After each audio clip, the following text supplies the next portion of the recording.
Fellas, this is Daniel with Family God&Country, back for another video in our inch bag series. This will be the last one for the inch bag for a little while. I got a couple other things that I want to get into. And today we're going to talk about our fire kit and what I would carry for a long-term self-reliance situation. And what people need to understand is when you're talking about a long-term situation, there's a lot of different things that go into each individual part of your kit. You know, for instance, part of your fire kit is going to be what type of axe you're going to carry, or what type of saw you're going to carry, what knife you carry, things like that, because you know you can carry a lot of different tinders, a lot of different chemical fire starters, stuff like that, but at some point those are going to run out. You know, if you're not able to reproduce your tinder and find more, make more, you're not going to get by. It's not going to be a long-term situation, because you're not going to make it a long-term situation, if that makes sense. Every part of your kit needs to coexist with the other, so there's a lot that goes into it, and that's why this series is kind of hard for me, because there's so much that goes into a long-term situation that I feel like it's hard to put in an individual video. You know, hopefully none of us are ever in that situation where we have to bug out and never come home, or I would prefer if it didn't. I am prepared if it does. I've based this kit off of a one-person inch bag, but that would never happen in my situation, because if I'm not coming home, then my family's with me. If my family's not with me, then I'm going home. No way around it. I will go home, and I will go back to my family. Simple as that. I'll get the camera moved around here and we'll get into it. So let's go ahead and get into this Molly kit here. This is a condor pack. You can see one of my zippers already fell off here, so I just replaced that with some bank line. But what we've got in here, and we'll go over everything individually. First thing right on top here, this is just some cedar shavings. You can see that there, I just spilt a bunch of it there. And this is actually out of a Zippo cedar brick, I think they call it, or cedar block, something like that. Next thing on top is some more natural tinder, and this is some fat wood shavings, some cedar shavings. I also have some charred fungus in here, and there's some jute twine in there. There's a bunch of different things in the bottom of that tin. Alright, so the next thing we got in here, guys, is these are two more tinders, or chemical fire starters, and this is Dave Canterbury's Mini Inferno. In my opinion, these are hands down the best chemical fire starters that you can buy. I've tried a lot of different ones. There's a lot of good ones out there. I think these are by far the best that you can buy. And how this comes here, you can see this one's already a little ripped up here, but it comes in these little crackers like that. These things are awesome. They will take a strike from a ferro rod. They would probably take a spark from a flint and steel, I don't know. Next thing we have in here, and I have two of these, and I did a video on these, but I haven't posted it yet because I figured I'd just throw it in with this one. These are these Instafire fire starters.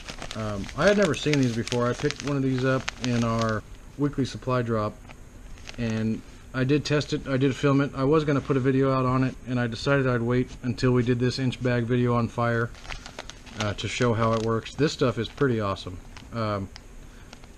Again, favorite part, made in the United States. But this stuff lights up really, really easy. I paid $1 for this stuff at Walmart per pouch, and I mean, you really can't beat this. Next thing for tinder sources or fire starting, these are these zip bricks. I think a lot of people have used these. I'm not going to get into these too much. These things are pretty badass. They burn for a long time. You don't need to crush this up or break it down by any means. All you got to do is light the plastic. This is just a roll of fat wood, or I've heard people call it punky wood, or there's something else, knot wood or some shit like that. I don't know. This is fat wood, and what it is, it's just all the wood from the bottom of a dead stump of a pine tree, where all the resin is seeped down into the bottom. You can tell right off the bat when you smell it. It smells like resin, smells like pine pitch, This stuff goes up really well, and I just have it wrapped in this cotton cloth as a multi-purpose. So our first ignition source, now this is a strike force. You can see how thick that diameter is there. It would take you a very long time to use this entire rod here. I've had this one here at least 5 years, maybe more, and I've used it substantially. And you can see it's got some pitting in it. It's got some areas where it's flattening out, but it's nowhere near done. I'm sure your striker would fail on you before this does. You can see it's a smaller diameter. Still, this one here will take you forever to use. This is good for putting in your pocket, putting in your little pack, whatever you're going to do. 2 is 1. Is a Bic lighter, and 99% of the time I'll have a Bic lighter in my pocket as well. I'll probably have several throughout my kit. I try to put in redundancies throughout my entire kit. Don't go cheap. Use a Bic. Next thing we got here is our magnesium block. It's got the ferrocerium rod on the end of it here. I have had these where the ferrocerium will actually come off of there. You know, they're kind of shitty made. I think they're just glued in there. But you can see this one's been used quite a bit. I've scraped off quite a bit of magnesium, and that stuff burns extremely hot. On the other side, it burns extremely fast. You want to have some type of tinder to go with this. In inclement weather with a wet tinder, I would probably use something like this. You can see I just have my striker attached here with some jute twine. That doubles as tinder as well. I can make a bird's nest out of that if need be. And these are waterproof matches, and I kept them in the plastic, and I have the striker underneath there. Stormproof matches. These things are badass. I mean, they're not going to go out in the wind. They're not going to go out in the rain. Like I said in other videos, I'm not a big advocate of flint and steel as a reliable fire source. If you know how to do it, if you're proficient at it, more power to you. It is a lot harder than it looks. The reason it's in this kit is 90% of the time this is renewable. I can go find another piece of flint or chert. I can get more cotton. You need to keep around is your steel, and you can even use some knives for this. Some blades won't work. Obviously stainless steel won't work. I can start fire with this, but I would never ever rely on it. And our last two things in the bottom of our kit here are our solar fire sources. Certain situations to have these work, you obviously have to have the sun out. You obviously have to be in an area where you do have direct sunlight. You're obviously not going to be able to start a fire in the dark with these. You should be, with proper tinder, you should be able to start a fire with these. And anytime that I do have the sunlight, I will pick these up before anything else. I have one here. This is a 6x magnification. This one came in a little case here. You can see it's pretty handy. I just have some bank line for a lanyard on it there. This one here, this came out of I believe it was a pair of binoculars or a large magnifying glass that I found in a scrapyard or something. I don't remember exactly where I found this. And you can see it's chipped up a little bit. I think this one's 10 power or 8 power, 8 to 10 power, something like that. You know, they do make these where they do have the solar lens, and then they have a signaling mirror and stuff like that on them, all in one card. Those are bitchin'. I tend to find things, scrap things, and reuse things. So we're over here at the table, and I just wanted to give an idea of what these different fire starters will do. Now I know all of these will start with a Bic lighter. That's kind of obvious. I wanted to go ahead and try to start these with a ferro rod. So I got a little pile of our Insta-Fire fire starter here. So we've got our mini ferro rod here, and we're just going to try to get a couple sparks down on that. Probably 10 or 15 attempts there with that. So I don't know if it's because that packet was open for a while, or if I just wasn't getting a good hit on it or not. Magnesium. And you can see all I've done is I took and scraped off with this scraper here. I scraped some magnesium off into a pile. So there it is there.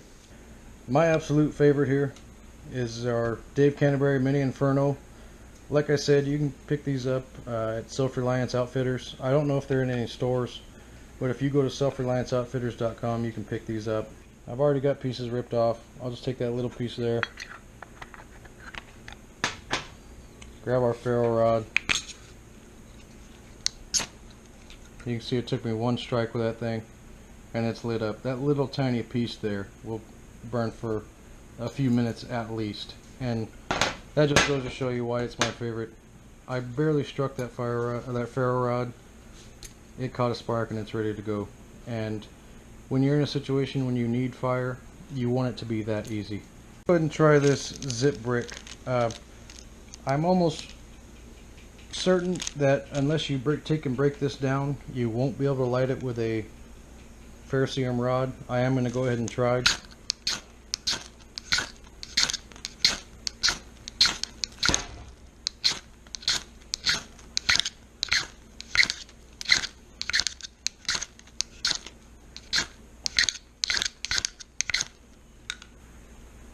Now that's going to burn probably 15 or 20 minutes.